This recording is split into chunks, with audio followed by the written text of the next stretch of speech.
Hello friends, இன்னைக்கு மீன் வாங்கியாச்சு. என்ன மீன் வாங்கியிருக்கேன்னு பார்த்துடலாமா? வாங்க பார்க்கலாம். இன்றைக்கு பார்த்தீங்கன்னா குதிப்பு மீன் வாங்கியிருக்கேன். பார்த்தீங்களா, 2 குதிப்பு மீன். இப்படிங்க இந்த 2 குதிப்பு மீன் பார்த்தீங்கன்னு சொன்னால் 600 ரூபா. லாபம் இல்லையா? அதோட வாங்கிட்டு வந்தாச்சு. இது நல்ல டேஸ்ட்டாக இருக்குது நண்பர்களே. துப்புரவாக்குறது ஈஸி தான், பெருசாக கஷ்டம் இல்லாமல் இல்லை. இந்த சைட் சட்டியில் வெட்டி செதில் தட்டினா கடகடன்னு துண்டு போட்டுடலாம். செம்ம டேஸ்ட்டாக இருக்கும். வாங்க. மின்னல் இல்லை, வாமா மின்னல். அதோட பார்த்தீங்கன்னு சொன்னால் இது வாங்கியிருக்கேன்னு. இது பாருங்க, கலவல்லா சூர மீன். இதில் வந்து சூர மீன் தீயல் செய்கிறதுக்காக வாங்கியிருக்கேன் நண்பர்களே. நல்லா இருக்கும். அது செஞ்சு நாங்கள் சட்டியில் போட்டு வச்சோம்னா வச்சு சாப்பிடலாம், நல்லா இருக்கும். அதுக்காக இந்த சூர மீன் வாங்கியிருக்கிறேன். இவ்வளவு பார்த்தீங்கன்னு சொன்னால் 600 ரூபா.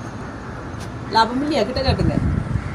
பார்த்தீங்களா, நல்லா ஃப்ரெஷ்ஷாக உடனே வெட்டி தந்தார் செல்றேன்னா. நல்லா ஒரு அல்வா துண்டு மாதிரி இருக்கா?